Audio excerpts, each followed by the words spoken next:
దేవుని యొక్క మాటలు పరిశుద్ధ గ్రంథం నుంచి మనము ధ్యానం చేద్దాం. రాయబడిన లేఖనాల నుంచి కొన్ని ఆధ్యాత్మికమైనటువంటి పాఠాలు నేర్చుకోవడానికి మనం ప్రయత్నం చేద్దాం. మనం చదువుకున్న వాక్య భాగము ఆదికాండం 17వ అధ్యాయం 15-16 వచనాలు చదవగా మనం విన్నాం.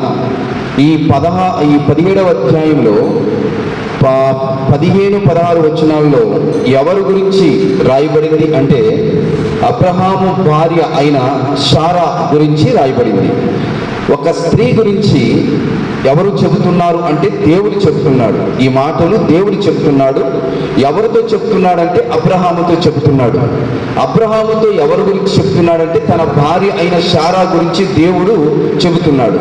ఏమని చెబుతున్నాడు అంటే ఇక్కడ మొట్టమొదటిగా ఆమె పేరును మార్చాడు. ఇక నుంచి నువ్వు అలా పిలవవద్దు, శారాయి అని పిలవవద్దు, శారా అని పిలు అని దేవుడు అబ్రహాముకు తెలియపరుస్తాడు.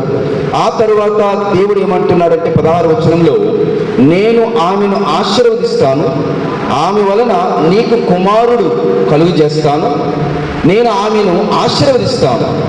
ఆమె ఎలా ఆశీర్వదింపబడుతుంది అనగా ఆమె జనములకు తల్లిగా ఉంటుంది, జనముల రాజులు ఆమె వలన కలుగుతారు. ఆ రీతిగా నేను ఆ స్త్రీని శారాని నేను ఆశీర్వదిస్తాను అబ్రహాము అని నిబంధన చేసుకుంటున్నాడు దేవుడు. ఈ రోజున మనం శారా అనేటువంటి అబ్రహాము భార్య గురించి మనం ఒకసారి ఆలోచన చేద్దాం. చాలాసార్లు మీరు విన్నారు, శారా గురించి మీకు చాలా విషయాలు తెలుసు.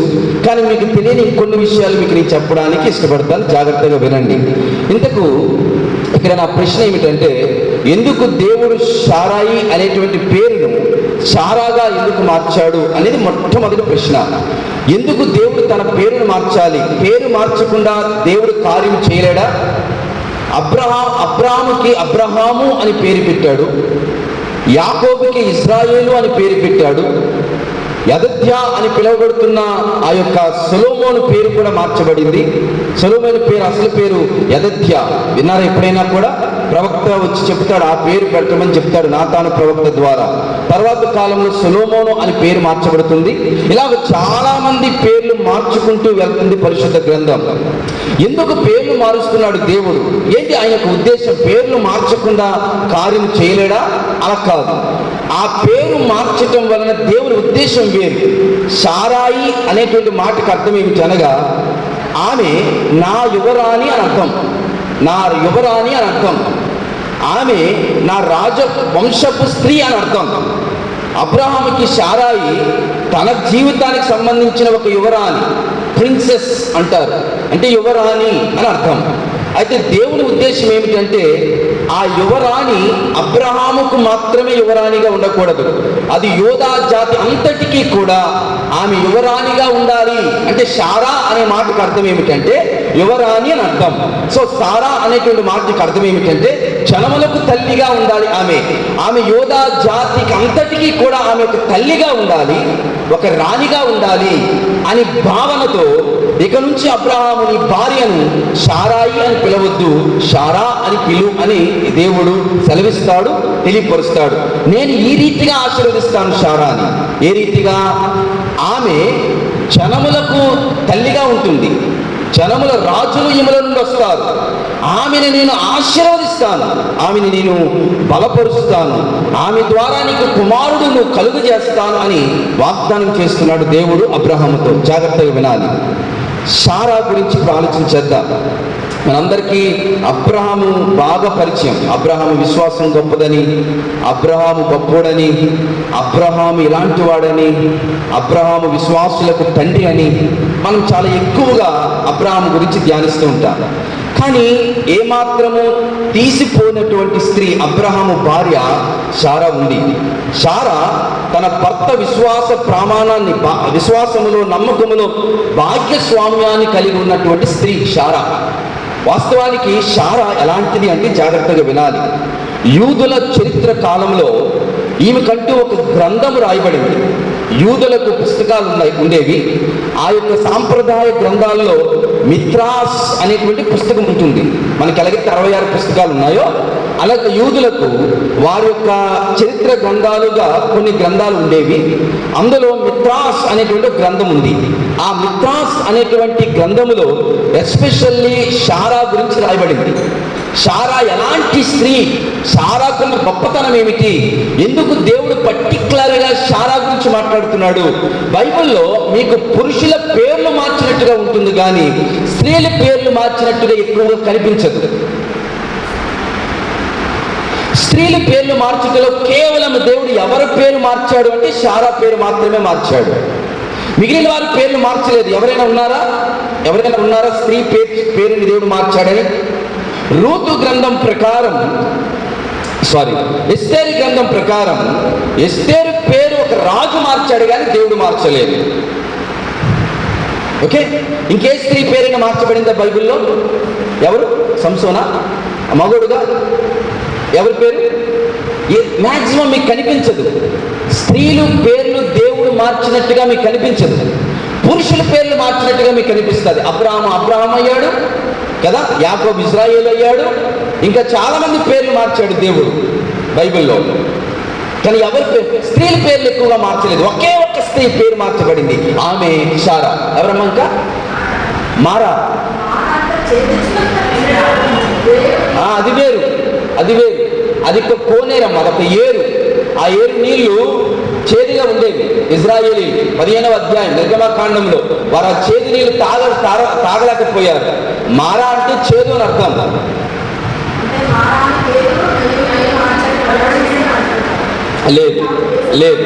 లేదు దేవుడు మార్చలేదు.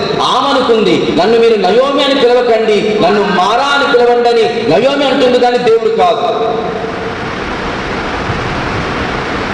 ఆమె పేరు మార్చలేదు దేవుడు, నయోమి పేరు మార్చలేదు. నయోమి వచ్చింది, మనం పూర్వీకురాలు వచ్చిందని బెత్లెహేం వారందరూ కూడా సంబరపడుతూ ఉంటే, మీరు నన్ను నయోమి అని పిలవద్దు, నన్ను మారా అని పిల్లని, ఎందుకంటే నా జీవితంలో అనేకమైన చేదు అనుభవాలు నేను చూచానని చెప్పింది. అంతేగాని దేవుడు ఆమె అమ్మ నయోమి నీ పేరు మారుస్తాను, నువ్వు ఎక్కడి నుంచి మారావి అని పిలవలే. నయోమి అంటే మధురంగా లేదు ఆమె జీవితం. అందుకని నన్ను ఇంక మధురం అని పిలవకండి, చేదుదానా అని పిలవండి, మారా అని పిలండి అని చెప్పింది. ఆమె మార్చుకుంది, కానీ దేవుడు మార్చలేదు. దేవుడు మార్చిన ఏకైక స్త్రీ పేరు ఏమిటనగా సారాయి, లేదు శారా. ఎందుకు మార్చాడు అది ఇంపార్టెంట్ మీకు. శారా చిన్న ఆమె కాదు. జనరల్గా ఎందుకు శారాని పక్కన పెడతారంటే, దేవుడు శారా అబ్రహాములతో ఒక నిబంధన చేసుకుంటాడు, పిల్లలకు అంటారు మీరు అని. అప్పుడు ఎవరు నవ్వారని మనం చెప్తాం, ఎక్కువగా శారా నవ్విందని చెప్తారు. శారా అలా నవ్వింది కాబట్టి దేవుడు ఆమెను హెచ్చరించాడని కూడా మనం అంటాం. కానీ మీకు తెలుసా ఈ విషయం? ఏ విషయము? మీరు పిల్లలు కంటారు, మీకు కుమారుడు వస్తాడు, ఇస్సాకు పుడతాడు, లేకపోతే మీకు గర్భఫలాన్ని ఇస్తానని దేవుడు చెప్పినప్పుడు అసలు ప్రప్రదంగా నవ్వింది ఎవరో తెలుసా? అబ్రహామే. అబ్రహాము నవ్విన తరువాత శారా నవ్వుతుంది 18వ అధ్యాయంలో. చదవండి. ఆదికాండ 17వ అధ్యాయం 17వ వచనంలో ఏమంటున్నాడు చదవండి. అప్పుడు అబ్రహాము సాగిలి పడి దేనికి నవ్వాడు? కంటిన్యూ చేయండి. 100 వాడికి సంతానము కలుగునా? 90 ఏండ్ల శారా కరుణ మనసులో అనుకున్నాడంట. నవ్వాడా లేదా? ఎవరు నవ్వారు ముందు? శారా కంటే ముందు నవ్వింది అబ్రహాం. ఇద్దరు సేమ్, ఒకే జాతి, ఇద్దరుకున్న అనుమానాలు ఒకటే. వృద్ధులం మేము, వృద్ధాప్యంలో ఉన్నవారు మేము ఎలా పిల్లలు కనగలం అని ఇద్దరు అనుకుని నవ్వారండి. శారా మీద మీరు నిందయకండి, ఆడదానికి ఆడదాయ శత్రువు అన్నట్టు మీరు శారా మీద పడకండి. పురుషులు కూడా తప్పులు చేసేవారు ఉన్నారు. అబ్రహాము నవ్వాడు కాబట్టి అతని దగ్గర నేర్చుకుందేమో. 18వ అధ్యాయం 12వ వచనంలో అక్కడ నవ్వుతుంది శారా. మొదటిగా నవ్వింది మాత్రం 17వ అధ్యాయంలో అబ్రహాం అండి. చదవండి. ఆదికాండము 18వ అధ్యాయం 12వ వచనంలో.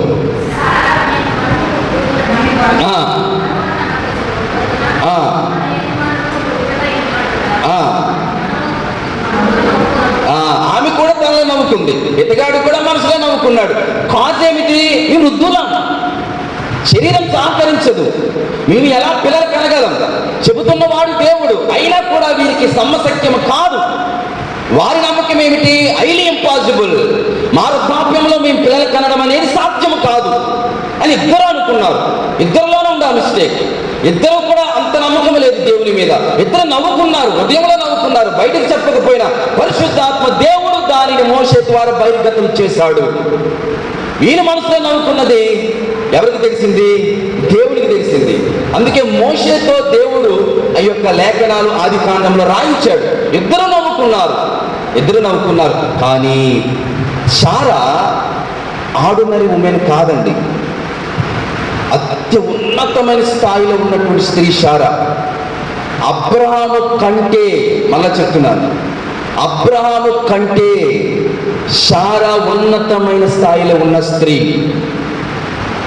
అబ్రహాము కంటే, తన భర్త కంటే గొప్పది తన భార్య అయినటువంటి శారా. మీకు తెలుసా విషయం?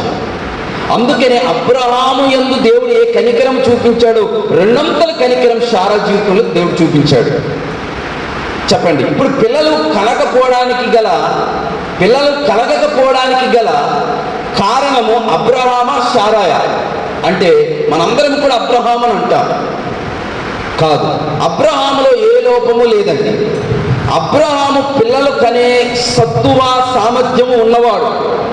శారాకే గర్భము ధరించే సత్తువ అంటే మొదటి నుంచి లేదు ఆమె లోపల ఒక ప్రాబ్లం ఉన్న ఉమెన్, పిల్లలు కనకుండా లోపం ఉన్నటువంటి స్త్రీ శారా.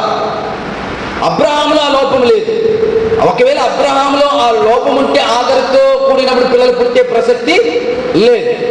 తర్వాత కాలంలో కెతూరాను వివాహం చేసుకున్న తరువాత పిల్లలు పుట్టే అవకాశం. అబ్రహాములో ఒకవేళ లోపం ఉంటే కనుక, అబ్రహాములో ఏ లోపము లేదు అని చెప్పడానికి దేవుడు ఆగరును ఉపయోగించుకున్నాడు. ఇంతకీ ఎవరిలో లోపం ఉంది? శారాలో ఉంది లోపం. శారాకి మొదటి నుంచి కూడా పిల్లలకనే యోగ్యము కాదు. అసలు లోపల ఆర్గన్సే లేవు. లోపం మెడికల్ ఆ దినాల్లో ఉంటే గనక ఆమెకు అసలు ప్రసక్తే లేదు. ఆమె పుట్టుకతోనే ప్రాబ్లం. ఆమె పుట్టుకతోనే పిల్లలు కనలేని సమస్యతో, వ్యాధితో ఆమె బాధపడుతుంది. అలాంటి స్త్రీ పట్ల దేవుడు అపారమైన కృప చూపించి ఆమె గర్భములో నుండి ఒక శిశువుని బయటికి తీసుకుని వచ్చాడు. లోపముతో నిండిన శారా పట్ల దేవుడు అబ్రహాముకి చూపించిన కృప కంటే శారా జీవితంలో ఎక్కువ కృప చూపించాడు. ఆమెలో ఉంది ప్రాబ్లం, అబ్రహాంలో లేదు ప్రాబ్లం, శారాలో ఉంది ప్రాబ్లం. అయితే ఇంత అధికమైన ఉన్నత కృపను పొందుకోవడానికి శారాలో ఉన్న గొప్ప లక్షణాలు చాలా ఉన్నాయండి. వీళ్ళు చాలా మందికి తెలియదు. అసలు శారా బ్యాక్గ్రౌండ్ ఏంటో మన ఎవరికి తెలియదు. అబ్రహాం బ్యాక్గ్రౌండ్ మీకు తెలుసు. వాళ్ళ నాన్నగారు ఎవరు, తెరహు, వాళ్ళు ఎక్కడి నుండి వచ్చారు అన్నీ తెలుసు. కానీ శారా ఎక్కడి నుండి వచ్చింది? ఆమె తల్లిదండ్రులు ఎవరు? ఆమె ఏ స్థితిలో వచ్చింది? అసలు ఆమెకున్న లక్షణాలు ఏంటి? ఆమె పట్ల దేవుడికున్న ప్రత్యేకమైన శ్రద్ధ ఏమిటి? కొత్త నిబంధనలో కూడా జకరియా, ఎలిజబెత్లు ఇద్దరు ఉన్నారండి. వీళ్ళిద్దరిలాగే ఇక్కడ సేమ్ ప్రాబ్లం. వృద్ధాప్యంలో ఉన్నారు, పిల్లలు లేరు.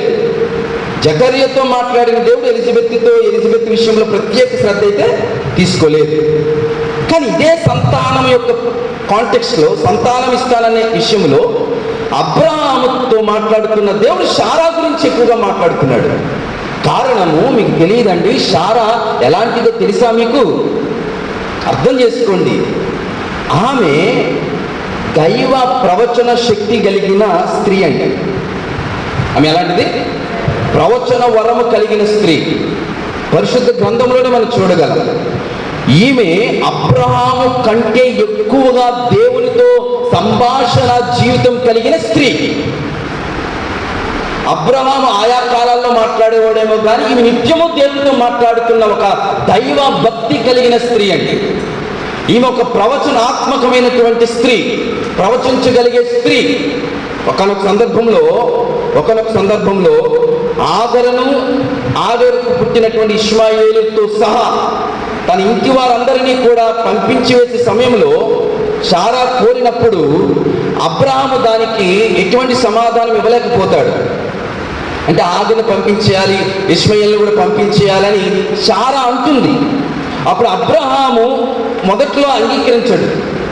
దేవునితో సంభాషణ చేస్తాడు అబ్రహాము, నేను ఇప్పుడు ఏం చెయ్యాలి అని. అప్పుడు దేవుడు అబ్రహాముతో ఏమంటాడు? ఆది కాండము 21వ అధ్యాయం 12వ వచనం ప్రకారం, శారా నీకు ఏది చెబుతుందో ఆమె చెప్పింది నువ్వు చేయి. ఎందుకని? శారా దైవ ప్రవచన శక్తి కలిగిన స్త్రీ, దైవ భక్తి కలిగిన స్త్రీ, అబ్రహాము కంటే ఎక్కువ భక్తి విశ్వాసము చూపించిన స్త్రీ, దేవుని పట్ల అపారమైన నమ్మకం కలిగినటువంటి స్త్రీ శారా. మీకు తెలియని విషయాలు. అందుకనే అబ్రహాము దేవునితో మాట్లాడుతున్నప్పుడు దేవుడు సారా సపోర్టే ఉన్నాడు, సారా వైపే ఉన్నాడు. ఆమె చెప్పిందా నువ్వు చేయి అన్నాడు. అర్థమవుతుందా?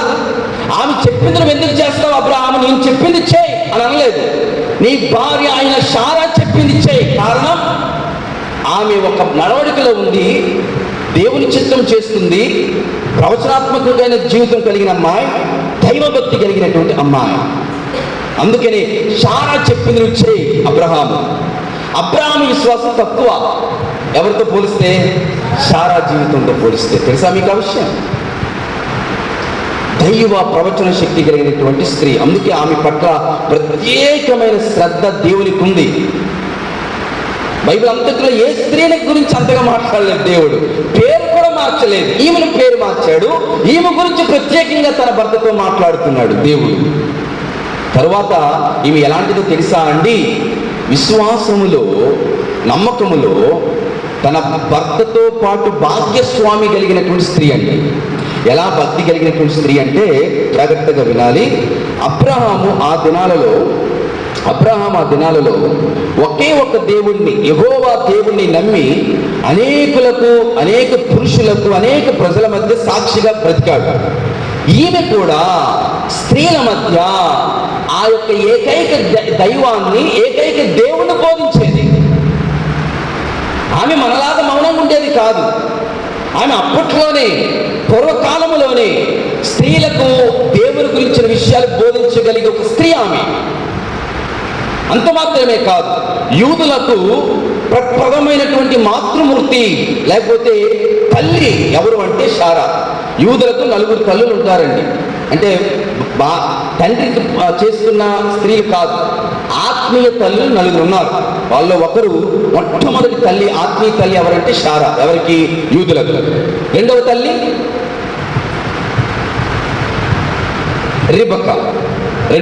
రిబకా. మూడవ తల్లి రాహేలు, లేయా. ఈ నలుగురు కూడా యూదులకు ఇప్పటికీ కూడా ఆత్మీయ తల్లులు. అబ్రహాము, ఇస్సాకు, యాకోబు అని పురుషుల వైపు ఎలా అయితే మాట్లాడతారో, స్త్రీల వైపు శారా, రిబకా, రాహేలు, లేయా అని మాట్లాడతారు. వారి యొక్క భార్యలు, పురుషుల యొక్క భార్యలు వీరికి ఆత్మీయ తల్లులు. పురుషుల తండ్రులు, పితరులు. యూదులకు పితరులు ఎవరు అనగా అబ్రహాము, ఇస్సాకు, యాకోబు. ఎలాగో యూదులకు తల్లులు ఎవరనగా అబ్రహాము భార్య శారా, ఇస్సాకు భార్య రిబకా, యాకోబు భార్యలు రాహేలు, లేయాలు. అందులో ప్రప్రథమైనటువంటి మాతృమూర్తి ఎవరంటే శారా. ఈమె భక్తిలో, విశ్వాసములో భాగ్యస్వామి. రెండవది, ఆమె, జాగ్రత్తగా వినండి, దైవ ప్రవచన శక్తి కలిగిన స్త్రీ అండి. మూడవది శారా ఎలాంటిదో తెలుసా అండి? ఈమె చుట్టూ కూడా ఒక వెలుగు ఉండేదండి తను చనిపోయేంత వరకు కూడా. ఎప్పుడైతే దేవుడు భార్యాభర్తలు పిలిచాడో, బయట అబ్రహామును పిలిస్తే ఎట్టెళ్ళాలి అని తిరిగి ప్రశ్న వేయకుండా భర్తతో పాటు వెళ్ళిన ఏకైక స్త్రీ శారమ్మ. ఎటు తీసుకెళ్ళిపోతున్నావు మమ్మల్ని అని అడగలేదు. అబ్రహాము ఎలా అయితే దేవుణ్ణి నమ్మాడో, అబ్రహామును నమ్మింది తన భార్య శారా. ఎట్టి వెళ్ళమంటే అటు వెళ్ళింది, ఎట్టి నడవమంటే అటు నడిచింది. అబ్రహాముకి ఎదురు తిరగలేదు, విధేయత, గౌరవం చూపించింది తన భర్తకు. ఈమె ఎప్పుడైతే దేవుని నమ్మి తన భర్తతో పాటు అడుగులు బయటకు వేసిందో, చనిపోయేంత వరకు కూడా ఆమెతో ఒక వెలుగు ప్రయాణించేది, ఒక లైట్. ఆ లైట్ ఎవరో కాదండి, యేసుక్రీస్తు ప్రభువారి. యేసుక్రీస్తు ప్రభువారి సన్నిధి శారాతో నిత్యం ఉండేది. రెండవది, మీరు నమ్ముతారో లేదో, ఆమె ప్రవక్తని అనుకుంటున్నాం. ఆమె ఒక ప్రవచన వర్ణం కలిగినటువంటి స్త్రీ, ప్రవచించగలిగిన స్త్రీ. ఈమె ఎక్కడ ఉంటే ఒక ఆశీర్వాదం అండి. శారా ఎక్కడ ఉంటే ఒక ఆశీర్వాదం. మీరు నమ్ముతారో లేదో, అబ్రహాము అబ్రహాముకి అన్ని గొర్రెలు, అన్ని ఒంటెలు, అన్ని గుర్రాలు, అన్ని గాడిదలు, అన్ని పశువులు, అంత సంపద ఎలా వచ్చింది? శారాను బట్టి. తెలుసా మీకు ఆ విషయం? ఐగుప్తుకి మీరు కరువు వచ్చిందని వెళ్ళినప్పుడు ఆ రాజు ఆమెను బంధిస్తాడు. ఆమెను విడిపించే సమయంలో ఇవన్నీ ఇచ్చి పంపిస్తాడు. అవునా? అబీమెలెకు కూడా గాదు దేశంలో వారు బందీలుగా ఉన్నప్పుడే వేరే పని మీద వెళ్ళినప్పుడు ఆ స్త్రీ శారాని వాడు ఆ రాజు బంధించినప్పుడు తిరిగి పంపించేటప్పుడు ఎన్నో కానుకలు ఇచ్చి పంపిస్తాడు. ఇప్పుడు అబ్రహాము ఎలా బ్లెస్డ్ అయ్యాడు? శారా ఎక్కడ ఉంటే అక్కడ ఆశీర్వాదం. మీకు తెలిసే విషయం, మళ్ళా అడుగుతున్నాను. శారా ఎలా ఆశీర్వదింపబడింది? శారాను దేవుడు దీవిస్తున్నాడు. శారా చిన్నపిల్ల కాదు, శారా మనం అనుకున్న స్త్రీ కాదు, శారా అద్భుతమైన స్త్రీ బైబిల్ అంతటిలో. మూడవది, మొదటిదేమో ఆమెతో ఒక వెలుగు ఉండేది. రెండవది, ఆమె ఉండి స్థలంలో ఆశీర్వాదాలు ఉండేవి. మూడవది కారణం ఏంటంటే ఆమె గుడారం ఉండేది. ఆమె గుడారం అంటే మనం ఇప్పుడు ఎలా అయితే బిల్డింగ్స్ కట్టుకున్నామో అప్పుడు వాళ్ళు టెంటలు వేసుకునేవారు. ఆ గుడారాల మీద దేవుని మేఘం ఉండేది. ఎవరి గుడారం మీద? శారా అబ్రహాముల గుడారం మీద దేవుని మేఘం ఉండేది. డివైన్ క్లౌడ్ అంటారు. ఎప్పుడు ఉండేది అంటే శారా అబ్రహాముకు దీవెన, శారా అబ్రహాముకు ఆశీర్వాదం. తన భార్య అబ్రహాముకి మేలుగా ఉంది. తన భార్య తన భర్తకు మేలుకరంగా ఉంది. ఇప్పుడు నేను చెప్పినవన్నీ కూడా వాక్యాధారాలే. ఎక్కడా కూడా ఆమెలో మిస్టేక్ వెతకడానికి వీల్లేదు. అందుకే బైబిల్ ఏం చెప్తుంది చదవండి. ఎబ్రీయులకు రాసిన పత్రిక 11వ అధ్యాయం 11వ వచనం చదవండి. ఎవరైనా ఎబ్రీయులకు రాసిన పత్రిక 11వ అధ్యాయం 11వ వచనంలో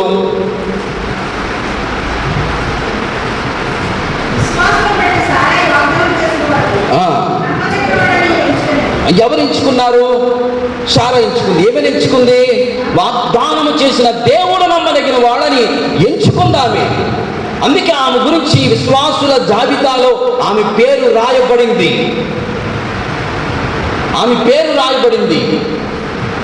రెండవది, ఆమె ఎలాంటిది అనగా పేతురు రాసిన మొదటి పత్రిక 3వ అధ్యాయం 6వ వచనంలో రాయబడింది. చదవండి.